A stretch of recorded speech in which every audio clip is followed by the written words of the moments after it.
God created man in his own image.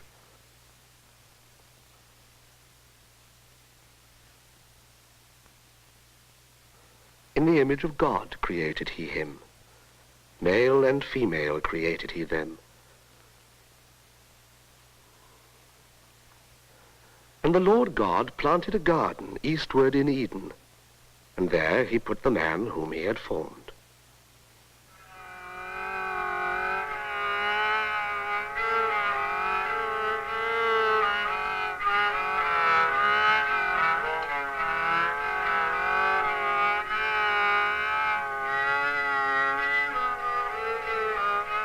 Hast thou eaten of the tree whereof I commanded thee that thou shouldest not eat? And the man said, The woman whom thou gavest to be with me, she gave me of the tree. And the woman said, The serpent beguiled me, and I did eat.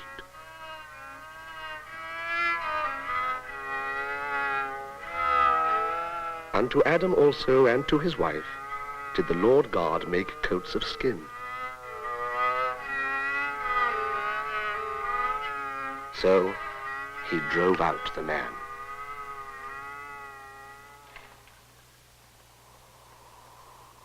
Ever since, Western man has been a pilgrim, walking the road to redemption. The pilgrim roads were the way of the cross, the paths of salvation. Pilgrim.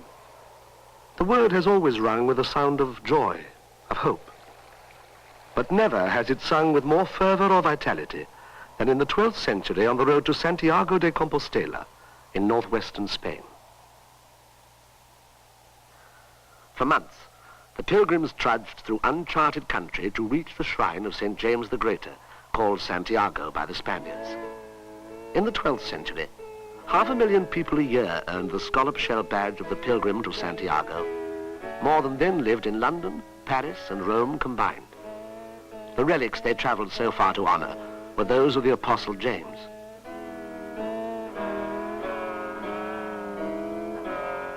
James and his brother John the Evangelist were among the most prominent apostles. According to legend, James had evangelized Spain and been buried near Santiago. He lay forgotten until his relics were rediscovered in the 9th century. Soon he was working countless miracles for pilgrims to his shrine.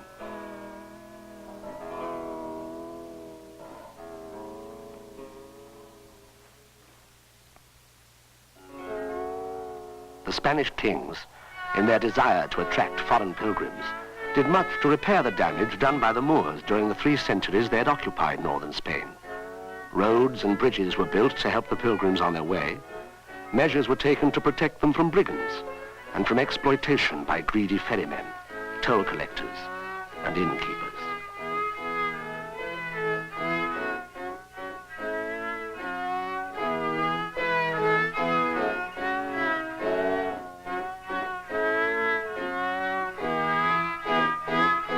Hospices grew up to lodge them along the pilgrimage road.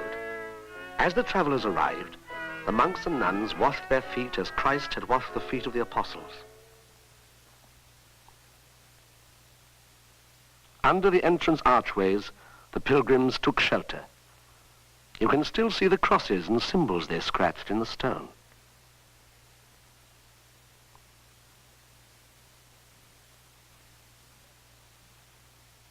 In the hospices, they were fed, sheltered, cared for when they were sick. Sometimes, in the evening, they listened to a minstrel sing the stories of great men, or watched an acrobat.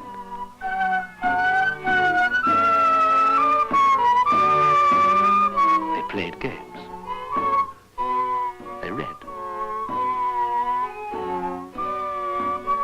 In the 12th century, men had begun to break loose from feudal bondage to the land. They moved to the town to practice trades. Among them were scribes and blacksmiths.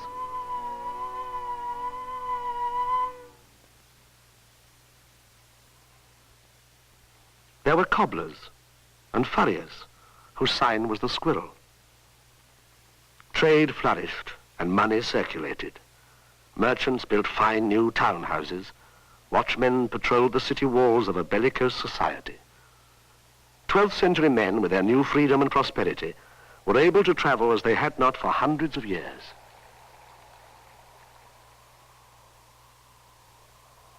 At the same period, some of the first guidebooks were written to help them.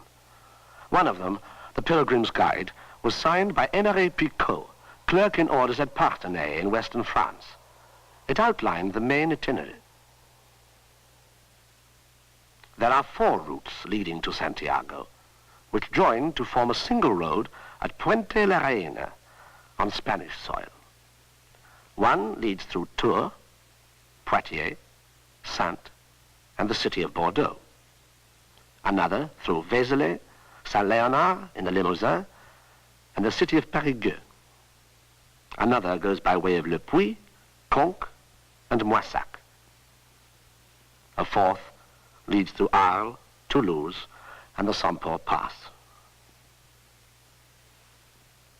The first 3 roads cross the Seas Pass.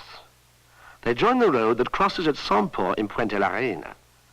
From there, a single road leads to Santiago.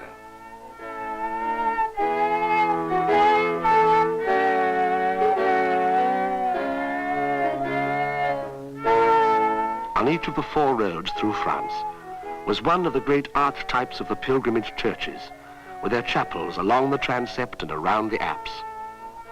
Saint-Sernin of Toulouse, at the end of the southern route, is the most monumental example which survives.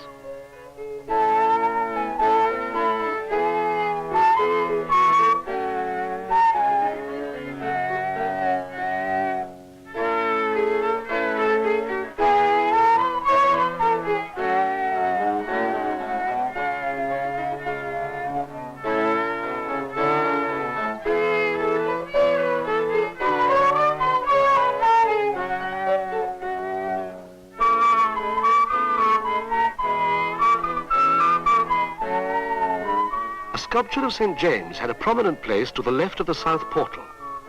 All along the road, as far as Santiago itself, pilgrims would see this same style of sculpture with its heavy jowls and broad drapery folds.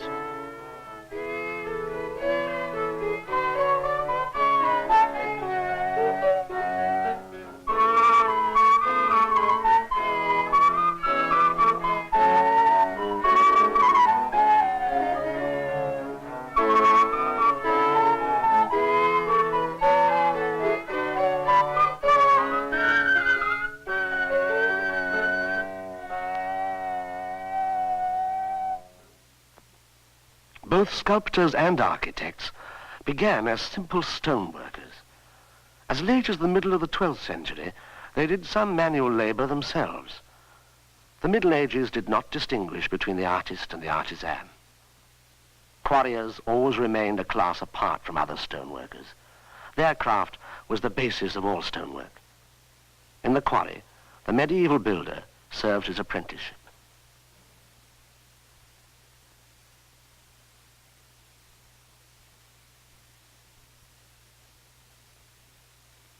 Each stoneworker made his mark on every stone he cut, so that he could be paid at the end of the week.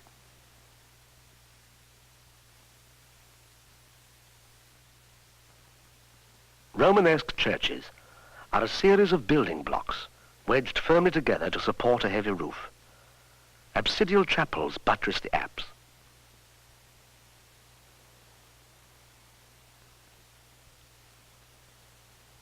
The apse, in turn, buttresses the tower.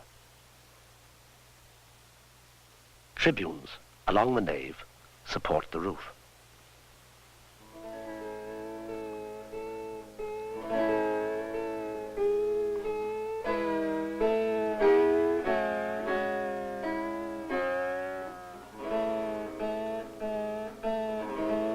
The church is rooted in the ground.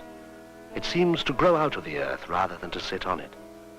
The solidity and power of this architecture and its stately rhythms are typical even of decorative elements.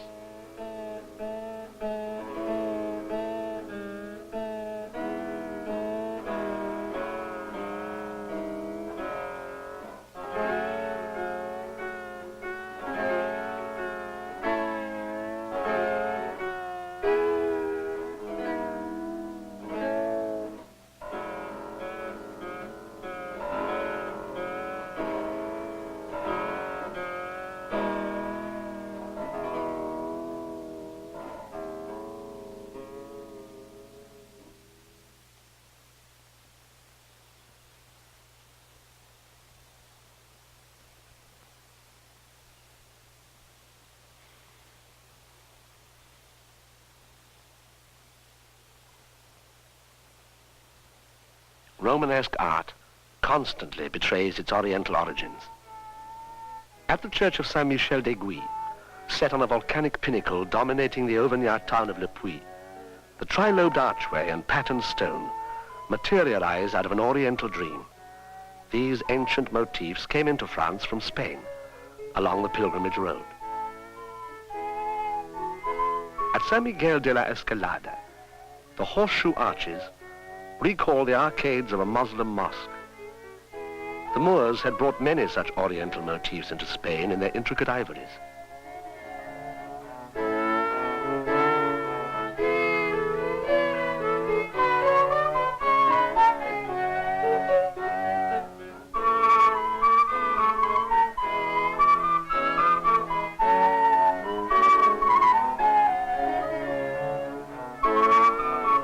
From the ivories, Christian Europe translated them into stone.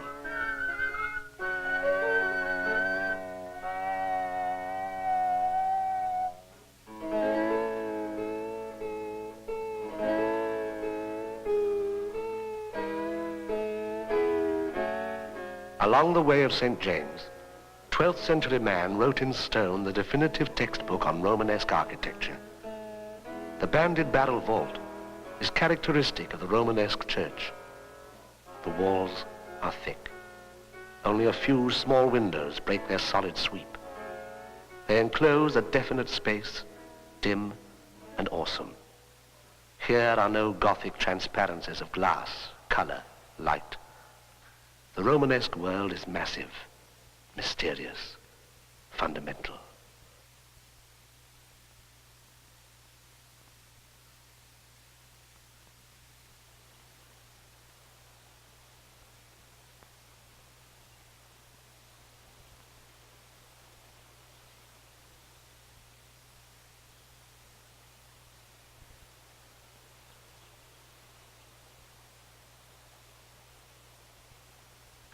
On the road from Le Puy still stands a second great pilgrimage church, the Abbey Church of Conques.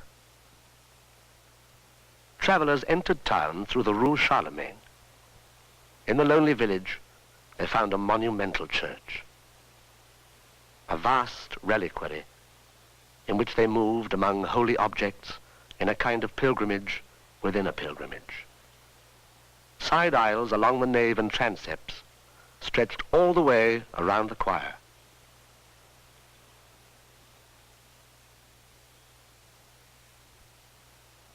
The most precious relics were usually displayed in the choir and in chapels which radiated from it.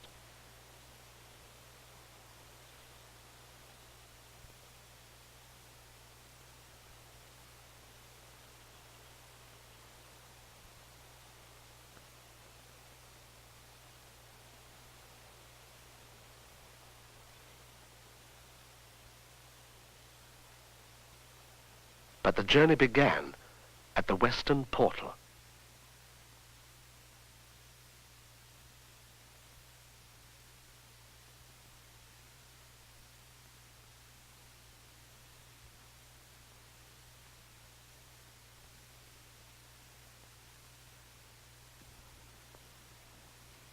Above the entrance, Christ presides over the last judgment. The dead rise from their tombs. The eternal battle is waged again. The devil or God, damnation or salvation.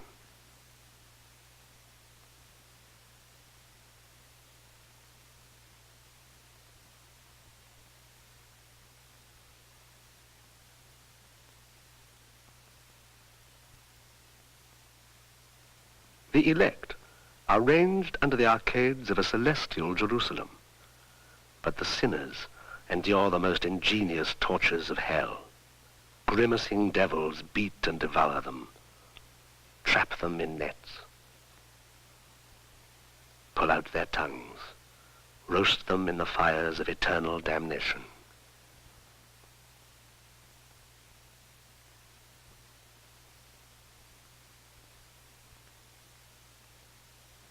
The miser, with his money bag, hangs by the neck.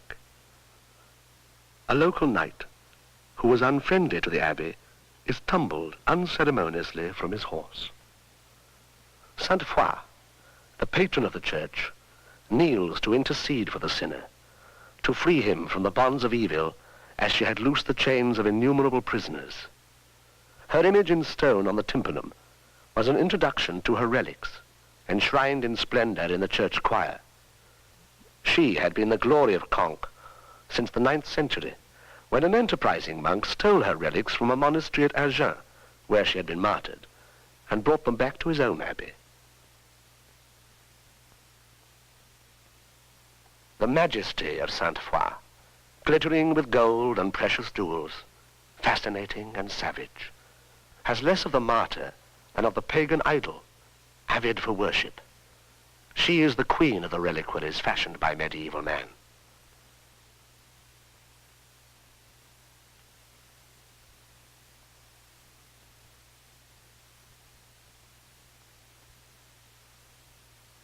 For relics, the pilgrims had trudged weary miles, braved hunger and thirst, conquered their fear of the unknown. The shrines of the saints were their reward.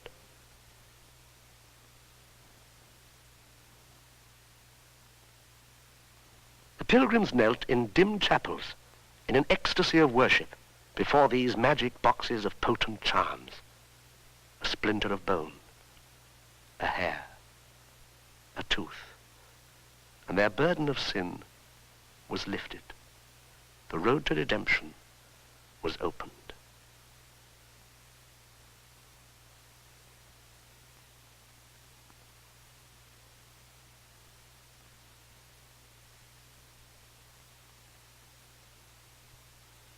Medieval man was constantly at war with sin.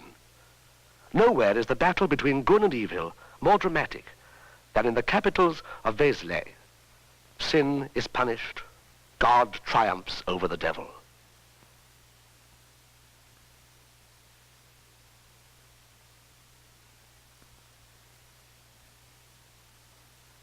Profane music pipes its treacherous notes.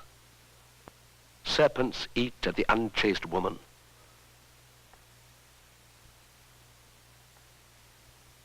The basilisk, child of the cock and the serpent, is the incarnation of evil. Its glance was so deadly that no human dared to look upon it except through glass. It confronts the grasshopper, symbol of good. The golden calf of the Israelites spews forth a bristling demon, the vice of worshipping false gods. In one extraordinary capital, a prophet pours the grain of the Old Testament into a mill, while St. Paul receives the flower of the New Testament.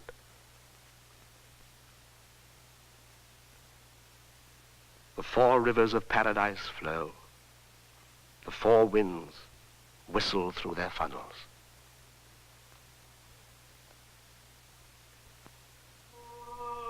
In the Burgundian Abbey of Cluny, the same winds and rivers are part of a series of capitals which tell of the harmonies of earth and heaven.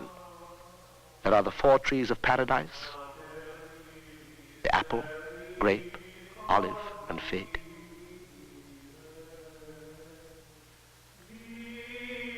The 4 seasons and the 4 virtues.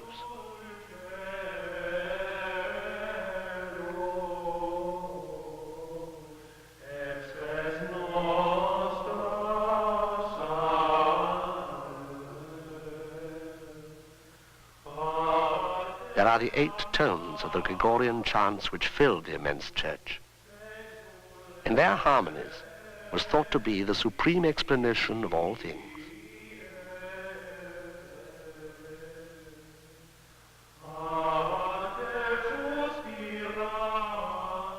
Little is left of the vast abbey church of Cluny, built in the first years of the 12th century.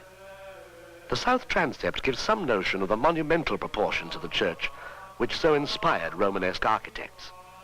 This Benedictine abbey was one of the richest and most powerful institutions in all Europe. Its abbots were men of taste and learning. Cluniac monks had been called in by the Spanish kings as early as the 11th century to found and reform abbeys and help in the work of reconstruction. This provided Cluny with an opportunity to extend its influence all along the road to Santiago.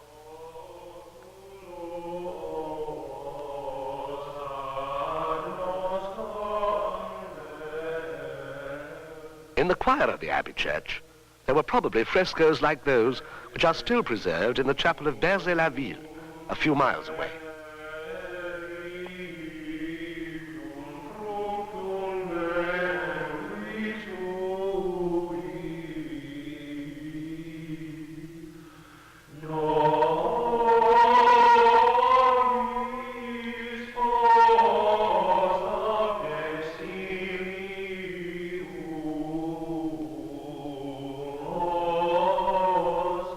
The tympanum of Cluny is now shattered, but its theme of the Last Judgment came originally from the south of France, perhaps from this portal at Beaulieu.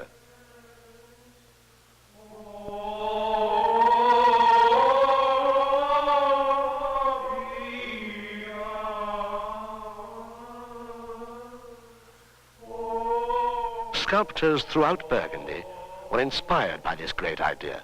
One of them, Giselbertus, the sculptor of Autun. He was one of the few sculptors of the Middle Ages to leave a large body of work identifiable as his own.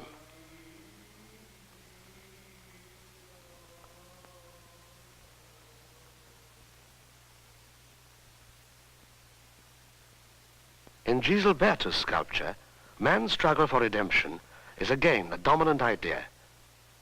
In the Last Judgment, and in the sensuous temptation of Eve.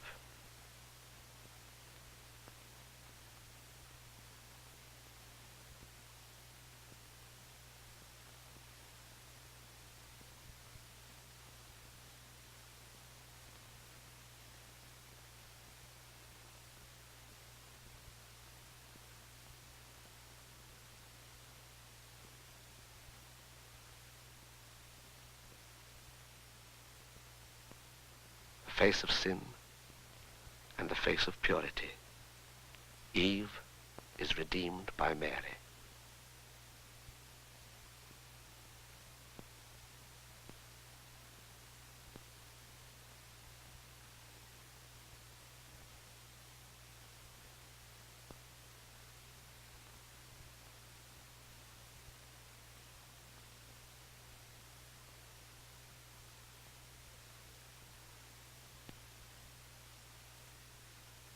The birth of Christ is a song of peace and hope in these capitals. The dream of the Magi, Joseph in the Nativity, and the flight into Egypt.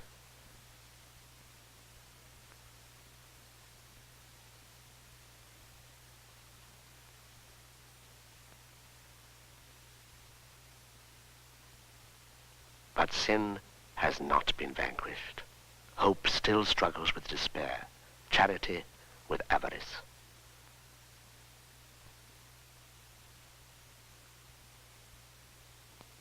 The blind Lamech kills his father, Cain, who murdered his own brother. Judas hangs.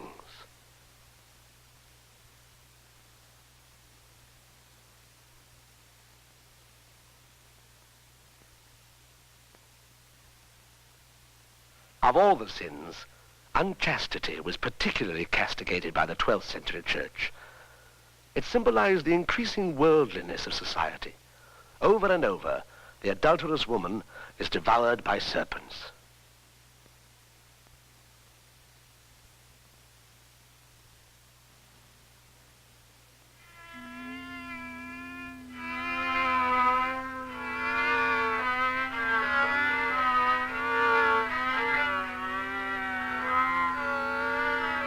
In the year 1000, men had awaited the end of the sin-stained world, as St. John the Divine had said it would come, in fire, famine, and pestilence.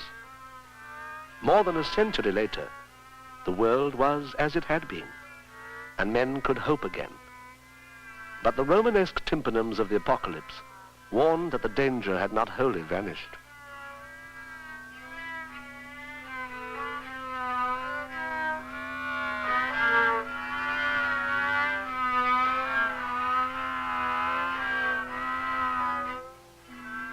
at Moissac, Christ, remote and grave, broods among the symbols of the evangelists.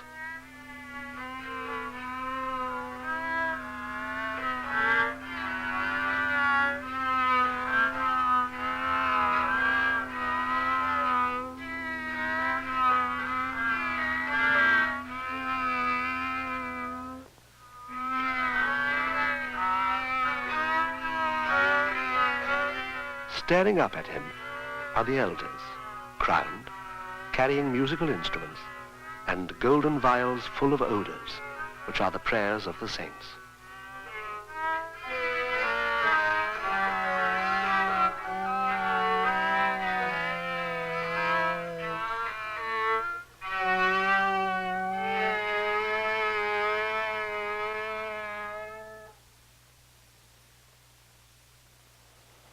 At the castle of Blaye, in southwest France, the French epic hero Roland was buried. His resting place was listed by the Pilgrim's Guide along with those of the martyrs of the church, for Roland was the martyr of a holy war. He had died in Spain, legend said, fighting the infidel. For generations, his story was handed down by word of mouth along the pilgrimage roads.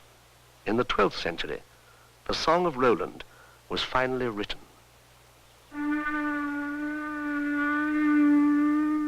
Roland's relics were as precious to medieval pilgrims as the relics of the saints.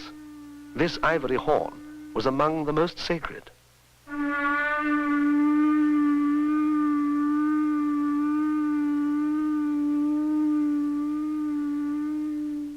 Roland was the leader of Charlemagne's rearguard, annihilated by the pagans at Roncesvalles as they crossed the Pyrenees to return to France. The high mountains and deep valleys among which the battle was fought were holy places on the pilgrimage road.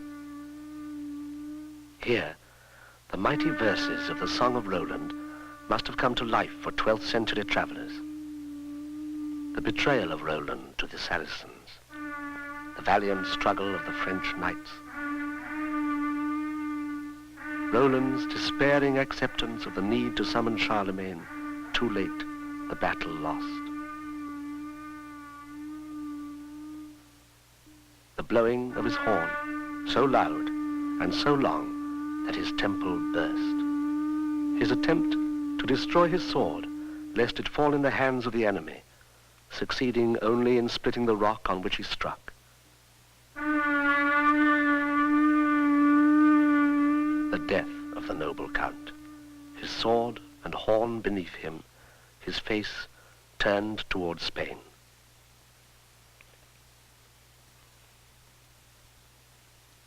And, at last, too late, Charlemagne's vengeance on the pagans.